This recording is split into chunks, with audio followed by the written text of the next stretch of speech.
estar en la presencia de Dios es algo hermoso, es precioso.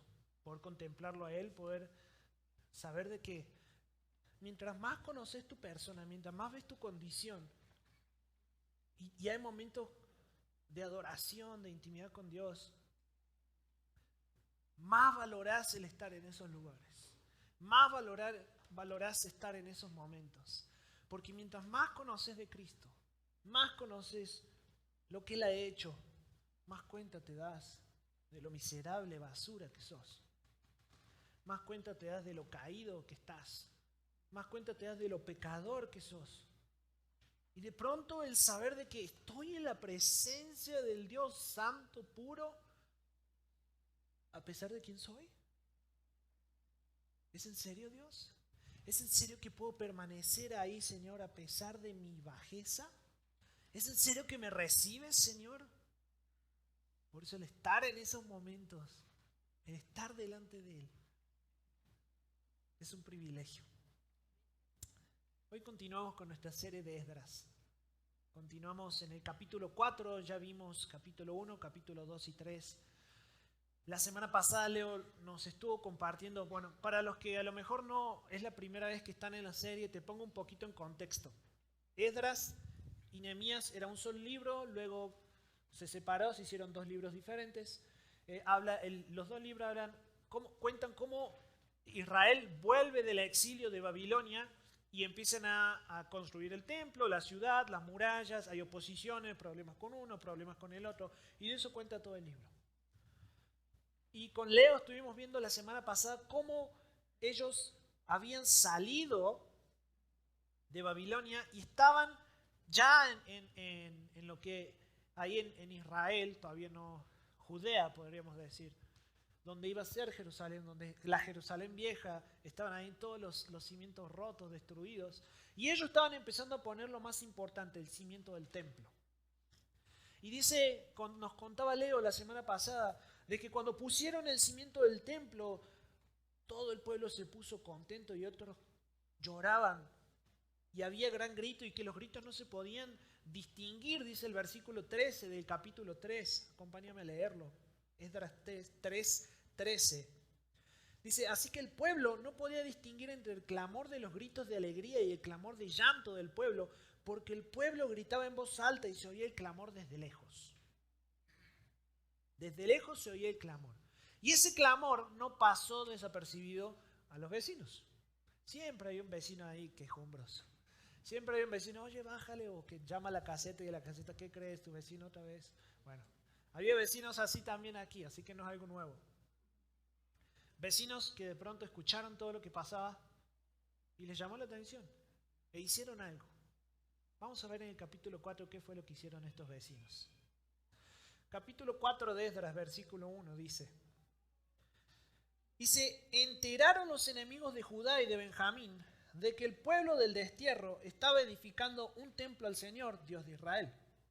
Se presentaron ante Zorobabel y ante los jefes de casas paternas y les dijeron, Zorobabel era en ese entonces el líder, digamos, de lo que era el pueblo de Judá y de Benjamín, que sería Israel. Era el líder, sí, el jefe, podríamos decir.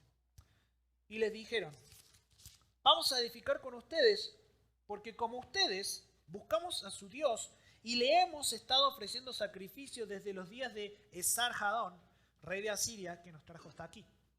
Pero Zorobabel y Jesús y los demás jefes de casas paternas de Israel les dijeron, no tienen nada en común con nosotros para que juntos edifiquemos una casa a nuestro Dios, sino que nosotros unidos la edificaremos al Señor Dios de Israel, como nos ordenó el rey Ciro, rey de Persia.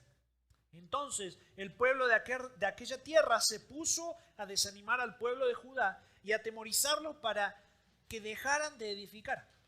Tomaron a sueldo consejeros contra ellos para frustrar sus propósitos todos los días de Ciro, rey de Persia, hasta el reinado de Darío, rey de Persia. Ya ves, tu vecino malicioso tiene una raíz, viene de aquí, de otros lugares donde también había vecinos que eran mala onda. Y dice, continúa diciendo, el reinado de Asuero, al principio de su reinado, sus enemigos escribieron una acusación contra los habitantes de Judá y de Jerusalén. y en los días de Artajerjes, Bislam, Mitrídates, Tabel y sus demás compañeros, escribieron a Artajerjes, rey de Persia, y el texto de la carta estaba en escritura aramea y traducido al arameo. El gobernador Rehum y el escriba Simsai escribieron una carta al rey Artajerjes contra Jerusalén de esta manera. Bueno, hay un nombre a quienes las escriben y el versículo 11 dice: esta es la copia de la carta que le enviaron al rey Artajerjes, de sus siervos, los hombres de la provincia y al otro lado del río. Y ahora, sepa el rey que los judíos que salieron por orden suya han venido a nosotros en Jerusalén. Están reedificando la ciudad rebelde y perversa, y están terminando las murallas y reparando los cimientos. Sepa también el rey que si esa ciudad es reedificada y las murallas terminadas, ellos no pagarán tributo, ni impuesto, ni peaje, lo cual perjudicará los ingresos de los reyes. Y debido a que estamos en el servicio del palacio y no es apropiado que veamos el desprecio del rey, por eso hemos enviado a hacérselo saber al rey, a fin de que se investigue en el libro de las memorias de sus padres, y en el libro de las memorias hallará y sabrá que esa ciudad es una ciudad rebelde y perjudicial a los reyes y a las provincias, y que en tiempos pasados han surgido rebeliones dentro de ella, por eso fue devastada esa ciudad. Nosotros informamos al rey que si esa ciudad es reedificada y las murallas terminadas, como resultado, el territorio más allá del río no será suyo.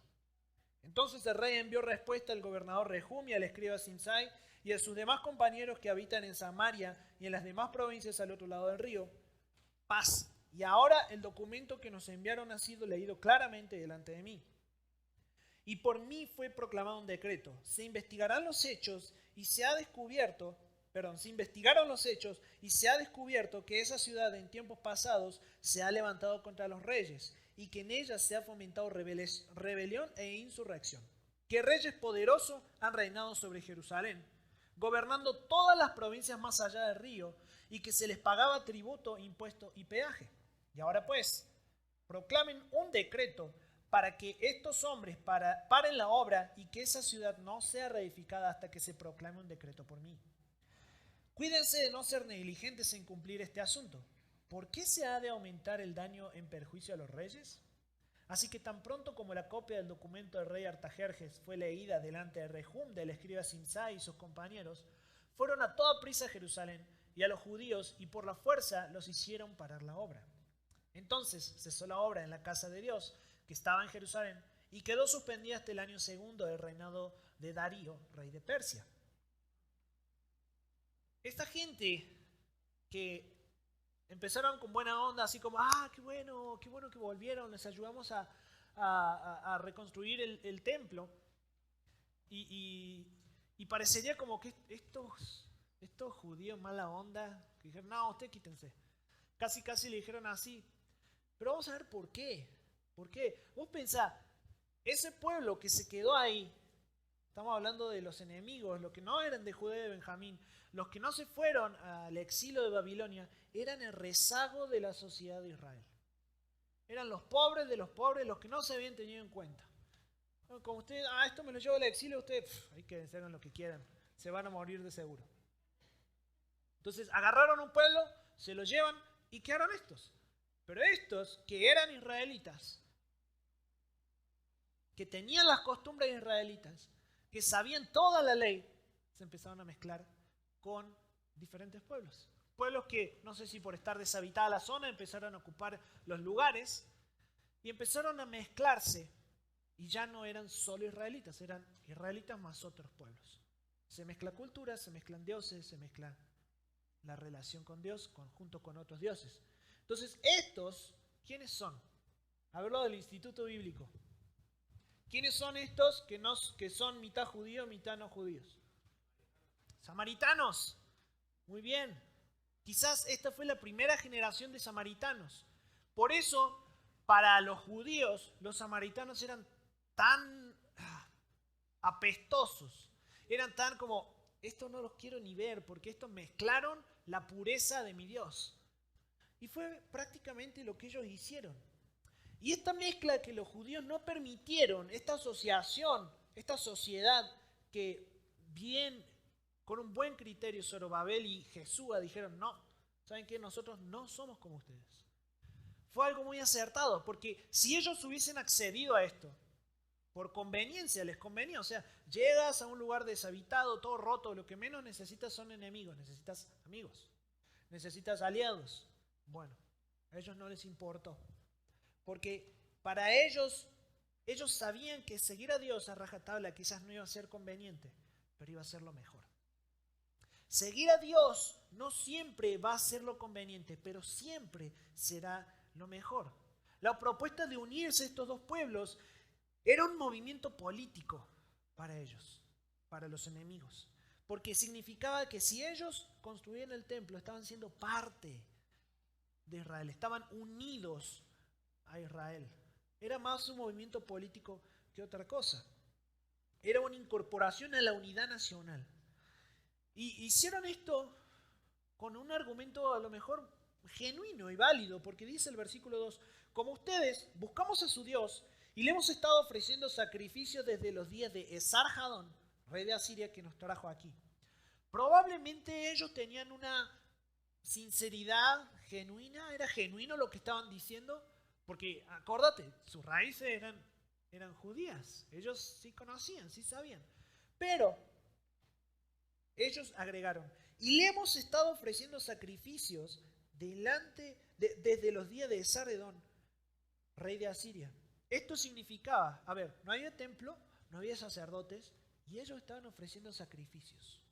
Eso era algo inadmisible en la ley mosaica. No era posible que ellos estén ofreciendo sacrificios si no había templo.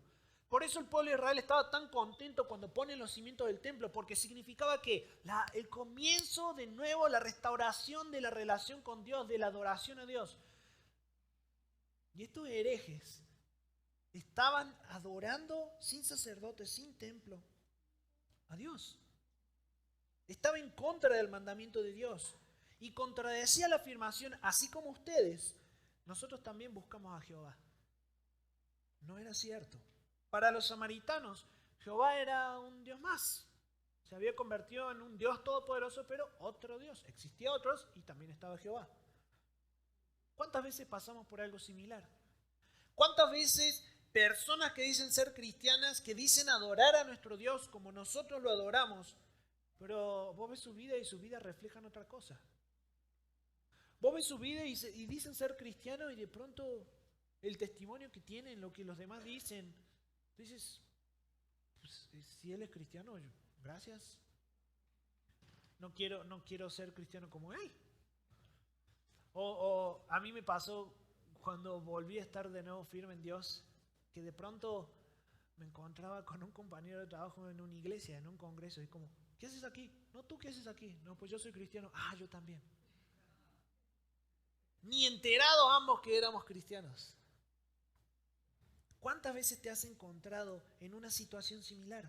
Reflexionemos en lo siguiente. Este pueblo de Israel acababan de regresar del exilio, débiles, vulnerables, recursos limitados, sin murallas, sin cimientos, no había un ejército, era un pueblo débil, lo que menos necesitaba eran vecinos hostiles.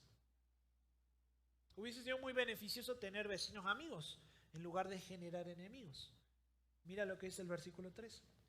Pero Zorobabel y Jesúa y los demás jefes de casas paternas de Israel les dijeron, no tienen nada en común con nosotros, para que juntos edifiquemos una casa a nuestro Dios, sino que nosotros unidos le edificaremos al Señor Dios de Israel, como nos ordenó el rey Ciro, rey de Persia.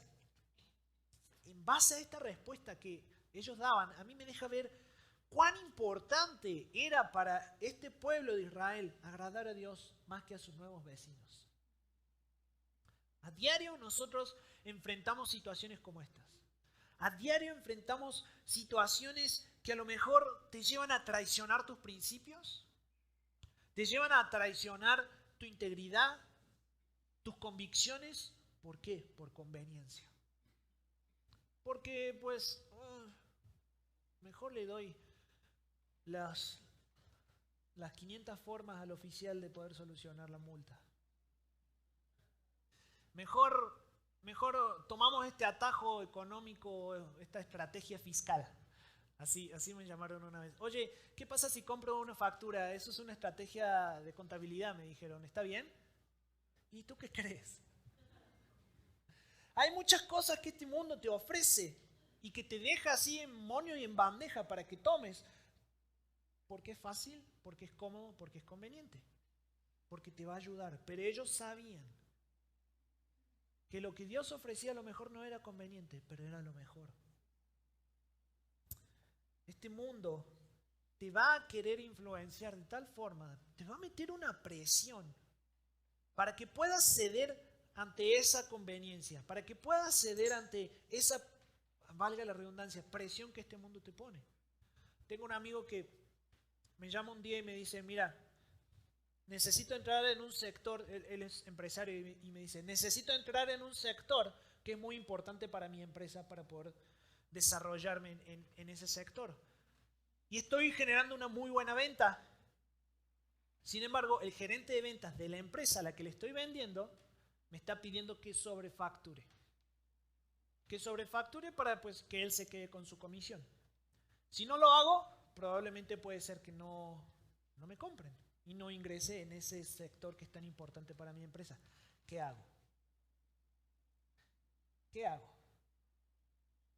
El mundo te va a presentar muchas situaciones donde el no ser fiel a Dios, el corromper tus principios, el corromper tus valores bíblicos, va a ser conveniente y te va a favorecer en cierta manera, pero espiritualmente no va a ser lo mejor. A este amigo mío le dije, ¿sabes qué? Siempre hay formas de poder no ceder ante la conveniencia y corromper tu integridad. Dile que tú no haces eso, das testimonio de que eres cristiano y pierdes de tu utilidad. Y de tu utilidad le pagas su comisión a este gerente de ventas. El gerente de ventas se quedó con su comisión, digamos. La utilidad fue menor, pero la integridad se mantuvo intacta. Este mundo te presenta una y otra vez. La pregunta es, ¿confías en Dios, en lo que Él dice, o haces lo que te conviene? ¿O haces lo que más sentido tiene delante de los ojos de los demás? ¿Qué haces? Si eres íntegro a lo que Dios manda, a lo que Dios enseña, eres íntegro con eso. O cualquier cosa te hace corromperlo. No, pues que así se maneja, ¿no? Pues su mordida para que las cosas funcionen. O que hagas esto, o que hagas lo otro. Muchas cosas este mundo va a querer influenciarte para que mezcle las verdades de la palabra con filosofías que no tienen nada que ver con Dios. Los enemigos querían influenciar y desanimar al pueblo. Y ese era su verdadero corazón. Mira lo que dice el versículo 4 y 5. Entonces el pueblo de aquella tierra se puso a desanimar al pueblo de Judá y a atemorizarlos para que dejaran de edificar. Tomaron a sueldo consejeros contra ellos para frustrar sus propósitos todos los días de Ciro, rey de Persia, hasta el reinado de Darío, rey de Persia. Este mundo va a buscar influenciarte para alejarte de los propósitos de Dios y va a ejercer una presión tan grande que es muy difícil decir que no. Es muy fácil ceder. Pero ¿sabes a qué cedes? A una falsa sensación de seguridad.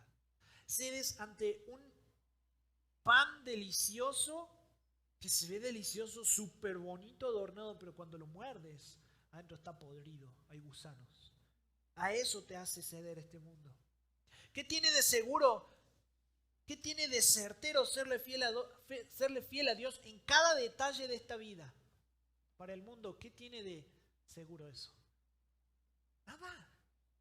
Eres un débil, porque a las cosas que no sabes, que no puedes explicar, le llamas fe. Eres un débil porque vas a la iglesia que te canten algunas canciones que mueven tus emociones y te hagan sentir bonito. ¿Por qué? Porque moralmente, porque mentalmente no tienes los recursos para estar sólido.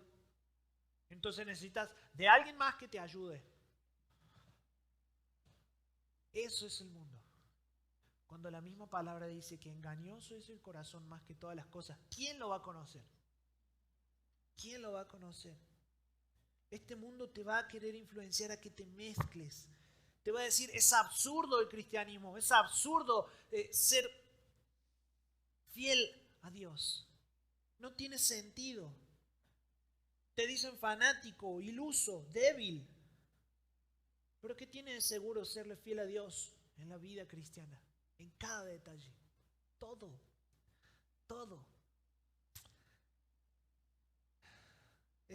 Estos enemigos dejan en evidencia su corazón con el versículo 4 y 5. Y podemos ver que si ellos no podían atacar la obra que estaban haciendo a través de una asociación subversiva, entonces iban a atacar desanimando, frustrando, difamando al pueblo de Israel delante del rey. Ellos querían tener una influencia sobre lo que estaba pasando y querían tener el control. No les interesaba a Jehová en absoluto. Y reflexionando esto un poco, a mí me lleva a pensar, ¿será que muchas veces tomamos actitudes similares cuando en la iglesia no pasa lo que yo quiero? Cuando en la iglesia a mí no me tienen en cuenta. Cuando no se hace lo que yo pienso que debería de hacerse. No se cantan las canciones que deberían de cantarse. El pastor no se viste como debería de vestirse un pastor. En la iglesia no te reciben como deberían de recibirme. ¿Será que muchas veces nosotros contagiamos desánimo y frustración en diferentes áreas? Cuando la iglesia no hace lo que vos consideras que debería de hacer, ¿cuál es tu actitud? ¿Qué haces? ¿Sigues apoyando el ministerio o tomas una actitud de contagio, el desánimo, la frustración? El mayor problema que esta gente tenía, que los enemigos del pueblo de Dios tenían, era que se miraban tanto a ellos mismos, que tomaron a Jehová, tomaron a el Dios Sol, el Dios de la tierra, el Dios de aquí, y tenían muchos dioses. Y el problema de ellos era que ellos se miraban tanto a ellos mismos que no les importaba serle fiel a Jehová. ¿Por quién es Jehová? Sino que, no, Dios Todopoderoso, venga. El Dios de la tierra, fertilidad para la comida, ¿no? Que venga. El Dios Sol, tomaban porque ellos eran el centro. Tenían un problema de ego y de idolatría. Y cuando vos entendés el Evangelio y la obra de Jesús en la cruz, eso te lleva directamente a dejar de mirarte a vos mismo y empezar a mirar a Él, empezar a verlo a Él, contemplarlo a Él. Entonces, cuando eso sucede, estás en el lugar adecuado para seguir a Jesús, aunque no sea conveniente. Porque mientras tanto, mientras vos te sigas mirando a vos mismo, no vas a poder seguir a Dios a pesar de las consecuencias. Si hay consecuencias es como, Cristo, espérame tantito. No me conviene seguirte. Me conviene seguir el Dios del dinero. Me conviene seguir el Dios de la satisfacción.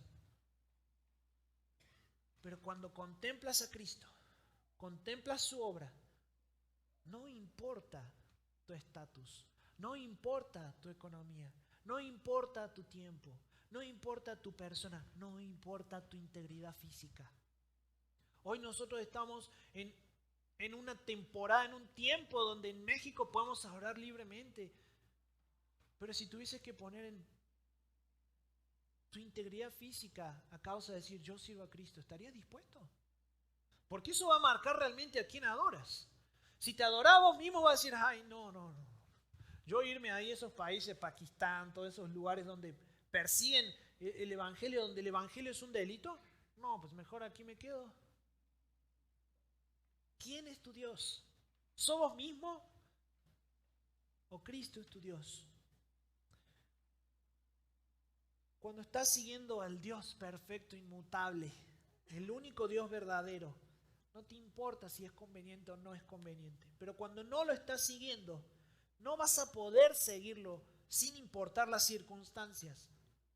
No vas a poder ir a hacer lo que Dios te dice, hablar como Dios te pide que hables, hacer lo que Dios te está enseñando o diciendo que hagas, porque preferís mirarte a vos mismo. Y hasta que no dejes de creer que todo no se trata de vos, no vas a poder seguir a Dios hasta el final. No vas a poder seguir a Dios sin importar qué. Siempre va a haber un pero. Y ese pero, lo único que deja en evidencia, que el Dios de tu vida sos vos mismo. El Dios de tu vida es tu propia persona. Y quiero decirte algo. No sos el ombligo del universo. No se trata de ti. No sos la última Coca-Cola en el desierto. No se trata de vos. ¿Quieres saber dónde te encontrás realmente con respecto a esto? Con respecto al orgullo, al ego, a la idolatría. Analiza cómo te sentís cuando alguien más tiene una oportunidad que a vos te gustaría tener. ¿Cómo te sentís vos, chavo soltero, cuando tu amigo conquista a la chava que a vos te encanta? ¿Te alegras? ¿Cómo te sentís vos, cantante secular o buen cantante en tu casa o en la ducha, cuando invitan al que está sentado a tu lado a cantar en la alabanza y a ti no te consideran? ¿Cómo te sentís cuando invitan a predicar a otro y a vos no te invitan? ¿Cómo te sentís cuando miran a otro y a ti no te miran? ¿Cómo te sentís cuando a otro consideran más que a vos? Analizá cómo te sentís cuando alguien más tiene una gran oportunidad, y eso va a dejar en evidencia cómo está tu corazón con respecto al orgullo, ego e idolatría. ¿Te alegrás por la oportunidad que el otro tiene o envidias esa oportunidad? Uy, no, qué palabra fuerte, envidia. No la envidio, pero pues yo lo haría mejor. ¿Qué hace tu corazón? Se responde a vos mismo diciendo, no entiendo por qué no me pidieron a mí que haga eso y le pidieron a esta persona que no lo hace como yo lo haría. O se alegra tu corazón porque se va a hacer algo que se tiene que hacer. Si te pica, si te da envidia, si te frustra, te molesta, te desanima, te incomoda, que no seas vos el de la oportunidad o el elegido. No deja eso en evidencia que estás más interesado en que tu persona sea la relevante, en que tu persona sea la que necesita ser vista y honrada y servida, en lugar de ver cómo Dios está obrando en la vida de otro. Necesitas darte cuenta que el carácter ante Dios importa más que el lugar que ocupas, que el nombre que tienes, que la ocupación que desarrollas. Este pueblo enemigo no estaba calificado para ser parte de la construcción del templo. Sin embargo, ellos podían ser calificados de otra forma. Podían ser calificados de otra forma. Y quizá hoy Dios está permitiendo que seas descalificado y que no se te considere y que no se te invite y que no te vean, para que tu corazón quede en evidencia de que no estás calificado. De que a lo mejor la gente no quiere pasar tiempo contigo. De que a lo mejor no es agradable la forma en la que te diriges a los demás, entonces por eso nadie te invita. Quizás Dios te está empujando a que veas que lo que Él quiere de ti es que le adores y te regocijes en lugar de estar viendo cuánto me consideran o cuánta influencia tengo o cuán útil puedo ser yo. Quizás Dios te deja en ese lugar de incógnito para que te des cuenta lo orgulloso que sos.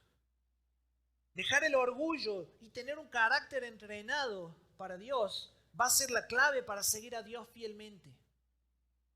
De lo contrario, vas a seguir tus propios intereses. Y este mundo te va a aplastar con esa influencia tan poderosa que tiene. Necesitas entender que sos un miserable, que necesitas de Jesús. Cristo tomó todo lo que te descalifica. Tomó ese orgullo, tomó ese pecado, tomó esa bajeza de tu persona y la clavó en la cruz y murió por tus pecados y resucitó al tercer día. Y aquellos que creemos en Él, no es que ya no somos miserables, seguimos siendo miserables. El punto es que sabemos que Él no lo es. Entonces, como Él no lo es, yo puedo descansar en Él, porque el que justifica es el único que no es miserable. Yo sí lo soy. Aquellos que confían en Jesús son calificados no porque ya no sean miserables, sino justamente porque ellos saben que no lo son. Ellos saben que son miserables. Saben que Jesús no es miserable y confían y creen en Él. Una persona que ha conocido de Jesús ve su debilidad, ve su bajeza, la reconoce, sabe con qué lidia. Y hasta puedes sentirte en momentos de rachitas, así como un buen cristiano. No, sí estoy siendo fiel a Dios, pero no te olvides que sos un miserable. No te olvides que seguís pecando y eso te separa de la gloria de Dios. Por lo tanto, necesitas a Cristo. La persona que reconoce su debilidad y confía en Cristo posee las características adecuadas y necesarias para que pueda ver la obra de Dios en su vida. Al ver mi debilidad, puedo ver también cómo Dios se glorifica a pesar de mi debilidad.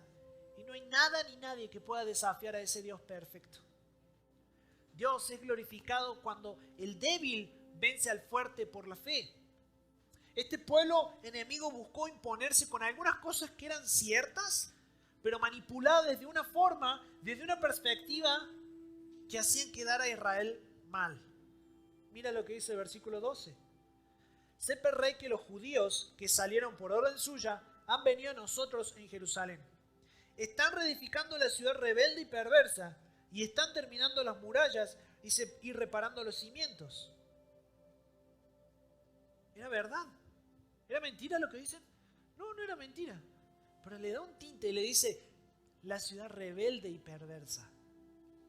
Y hacen esto y hacen lo otro. Versículo 13 dice, le advierten al rey de que si se construye Jerusalén de nuevo, ellos no iban a pagar. Iban a perder dinero y el rey iba a perder dinero. Versículo 14 dice, le comentan que ellos sí son fieles. No como los israelitas que aman más a Jehová que al rey. Y empiezan a tomar ciertas verdades e inducen al rey a investigar a Israel. La gente de este mundo piensa así y hace lo mismo, porque Dios es nada para ellos. Consideran la fidelidad a Dios como una rebelión, como algo malvado, como una amenaza a la libertad de elección, a tu economía, a tu libertad sexual. En mi cuerpo yo hago lo que quiero, dice este mundo. Y la palabra de Dios no lo dice así. Entonces toman la fidelidad a Dios y la disfrazan con un barniz de verdad, lo cual es cierto, pero le dan un tinte y lo giran de tal manera para que la iglesia quede mal, para que Dios sea un ogro, alguien al que no le importa, un Dios abusivo. Y dicen cosas como, los cristianos son todos unos hipócritas. ¿Es mentira? No, somos hipócritas. Yo soy un hipócrita porque predico, te estoy predicando esto y al mismo tiempo me lo estoy predicando a mí porque hay muchas cosas que yo no cumplo, que yo no hago. Pero tengo un estándar y el estándar es Cristo. Y como hijo de Dios, la verdad de la palabra, guiado por el Espíritu Santo, a mí me llevan a ser cada día más como Él. Pero soy un hipócrita y digo que soy cristiano y que trato de honrar a Dios, pero hay veces que mis actitudes no lo honran. Es cierto. Este mundo te va a decir, la iglesia no nos deja ser homosexuales o tener promiscuidad sexual. Sí, es cierto. La Biblia dice eso. Dios condena la homosexualidad como pecado. Dios condena la fornicación como pecado. En mi cuerpo, yo decido qué hacer con él. Yo decido si aborto o no aborto, no la iglesia. Dios habla que Él es el dador de la vida. Entonces, si vos tomás todas estas verdades y las ves como este mundo las ve y las crees como este mundo las cree, de pronto empiezan a ser verdades consistentes. Empiezan a ser verdades que tienen sentido. Empiezan a ser verdades que dices, híjole, sí, la Biblia está mal. Estas afirmaciones recogen verdades, las inclinan, las giran, las ponen de una forma que si no son examinadas a la luz de la palabra, podrían ser convincentes hasta para cada uno de nosotros. No temas en hacer cosas que en el mundo no son lógicas. ¿Qué tiene de lógico darle mi dinero a la iglesia? ¿Qué tiene de lógico darle la otra mejilla a aquella persona que no se lo merece? ¿Qué tiene de lógico dar de mi tiempo al necesitado? ¿Qué tiene de lógico cuidar a una viuda? Pues no es mi rollo, no es mi esposa. Nada de lógico tiene para este mundo, pero no tengas miedo. No temas en hacer cosas que el mundo luego pueda poner en tu contra. Cree en la palabra de Dios. Actúa con convicciones centradas en Cristo. Ama la verdad. Sé valiente por la verdad. Di la verdad en amor. Sigue a Cristo. No te preocupes por cómo van a torcer o decir o hablar de ti. ¿Qué importa lo que digan? Es más importante serle fiel a Dios que lo que los demás puedan llegar a opinar.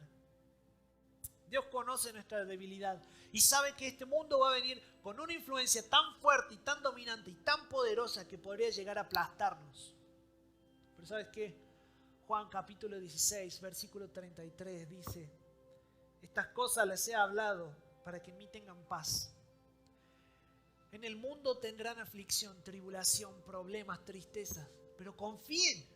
Yo he vencido el mundo. Cristo ya ha vencido al hombre fuerte porque Él es más fuerte aún. Si no alcanzas a ver tu debilidad, vas a creerte un hombre fuerte y no vas a necesitar de Cristo. Pero cuando ves tu debilidad decís: híjole, necesito a Cristo hoy, ya. Porque yo soy bajo, yo soy miserable. Él no lo es, Él es fuerte. Él puede vencer este mundo. Dios es glorificado cuando el débil vence al fuerte por la fe. La debilidad nos lleva casi obligadamente a confiar en Dios, a tener fe en Él. Y Dios se fortalece en nuestra debilidad. Entonces, sin esa debilidad, el hombre no puede vencer las fortalezas de este mundo. La única esperanza para el pueblo de Dios es que Dios tome carta en el asunto y se glorifique. Así se encontraba este pueblo. Mira lo que dice el versículo 21. Ahora pues, proclamen un decreto para que estos hombres paren la obra y que esa ciudad no sea reedificada hasta que se proclame un decreto por mí.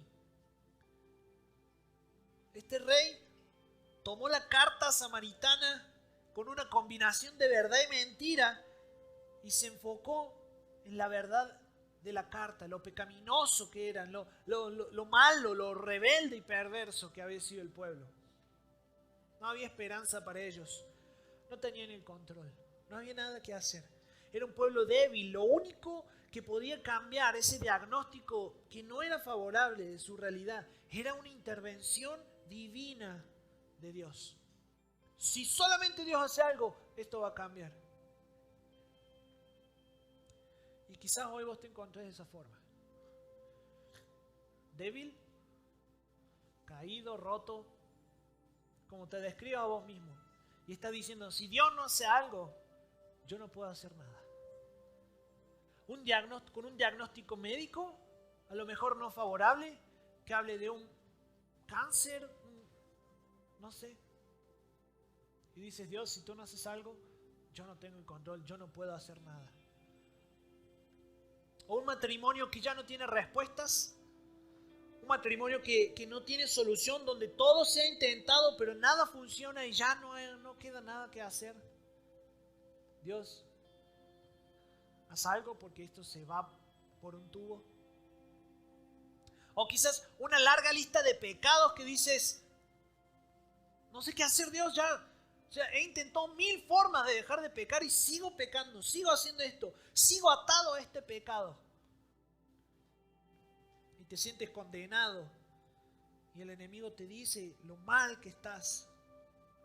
La única esperanza para el pueblo de Dios es que Él tome cartas en el asunto y sea glorificado. De lo contrario, va a ser imposible que ese diagnóstico médico cambie por sí solo. Va a ser imposible que esa relación sea restaurada por sí sola o que puedas romper la esclavitud del pecado y seas libre. Si no alcanzas a ver tu debilidad y tu imposibilidad de poder hacer algo, si no ves tu miseria, tu incapacidad, entonces va a ser proporcionalmente a que no vas a poder ver cómo Dios se glorifica en tu vida, sino que vas a ver ese diagnóstico médico que ahora cambió, vas a decir: ah, qué buenos médicos. O esa relación, ese matrimonio que mejoró, vas a decir: esta psicóloga o esta terapia de pareja, nos sacó adelante. O peor aún, si logras dejar un pecado, logras ya no pecar, vas a decir, qué buen cristiano que soy. Yo ya no peco con esto, eso ya no es un problema para mí. No hay esperanza para el hombre fuera de Cristo, no la hay. Y quizás estés pensando que nada de eso hoy afecta a tu vida, que todo tiene una solución, que todo está bien. Necesitas entender lo miserable que sos y que te des cuenta de que sin Cristo no hay esperanza para ti. Solo la salvación por medio de la obra de Cristo en la cruz fue, es y será la única solución para nuestra alma. Él es la única esperanza de vida eterna. Para terminar, abre tu Biblia en Nehemías capítulo 2. Quiero que veas, me estoy adelantando y le estoy robando un poco del sermón de Checo del domingo que viene, pero quiero que veas cómo esta debilidad, cómo este decreto del rey que le dijo, hey, paren su obra, y que eso fue algo que les generó tristeza, aflicción, lo que sea que les haya generado, quiero que veas lo que pasa. Sucedió en el mes de Nisán, en el año 20 del rey Artajerjes, el mismo rey, que estando ya el vino delante de él, tomé el vino y lo serví al rey. Está hablando Nehemías. Y como yo no había estado antes triste en su presencia, me dijo el rey, ¿por qué está triste tu rostro? Pues no estás enfermo. No es esto sino quebranto de corazón. Entonces temí en gran manera y dije al rey, para siempre vive el rey, ¿cómo no estará triste mi rostro cuando la ciudad, casa de los sepulcros de mis padres, está desierta y sus puertas consumidas por el fuego? Me dijo el rey, ¿qué cosa pides? Entonces oré al Dios de los cielos y dije al rey, si le place al rey y tu siervo ha hallado gracia delante de ti, envíame a Judá, a la ciudad de los sepulcros de mis padres, y la reedificaré. Entonces el rey me dijo, y la reina estaba sentada junto a él, ¿cuánto durará tu viaje y cuándo volverás? Y agradó al rey enviarme después que yo le señalé el tiempo. Además dije al rey, si le place al rey, que se me den cartas para los gobernadores al otro lado del río, para que me franqueen el paso hasta que llegue a Judá. Y carta para Asaf, guarda del bosque del rey, para que me dé madera para enmaderar las puertas del palacio de la casa y para el muro de la ciudad y la casa en que yo estaré. Y me lo concedió el rey, según la benéfica mano de mi Dios sobre mí. Dios utilizó al mismo rey que había sido causa de tormento, debilidad, tristeza en el pueblo de Israel. ¿Para qué? Para glorificarse. Y quizás Dios hoy va a usar la debilidad que hay en tu vida para Él glorificarse en ella. Para que tú puedas ver que ese diagnóstico médico, por un milagro del Espíritu Santo en tu cuerpo, puedas ver que hay un Dios que es mayor que cualquier médico y que tiene el control sobre la vida. Para que puedas ver que ese matrimonio roto, restaurado en Cristo, es mucho mejor porque ha sido restaurado por Dios y no por una terapia. Porque ha sido guiado por el Espíritu Santo. Eso que hoy parece ser un objeto de tormento, de debilidad, de tristeza, puede que Dios lo esté utilizando para dejar en evidencia que sin Él no tenés esperanza. Puede que Dios esté cerrando todas las puertas y que ya no te quede nada para que lo único que digas, Dios, lo único que me queda eres tú. Haz algo, porque yo ya no puedo, a mí ya no me sale, yo ya no sé qué hacer.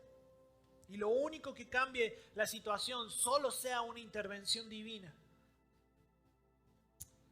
Para responder a la afirmación que decía al principio de que, no, pues todo tiene una solución. Necesitas ver de nuevo y darte cuenta cuán miserable sos y que para tu alma no hay ninguna otra solución que Cristo.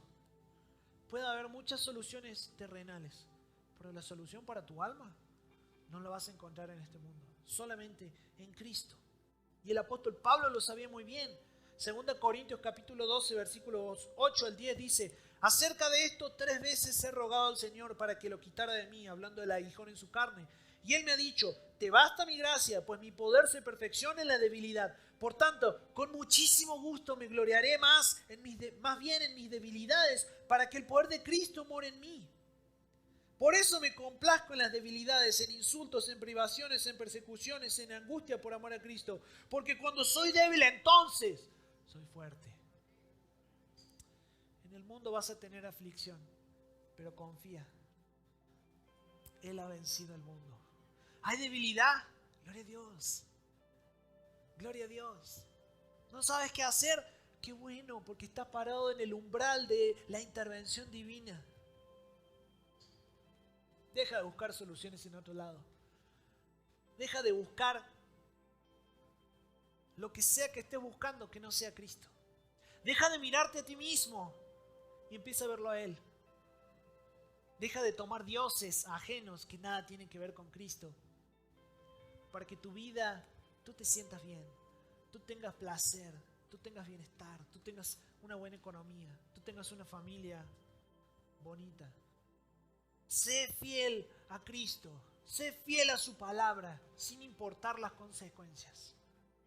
Y confía en Él, porque Él ya venció tu debilidad. Cierra tus ojos, vamos a orar.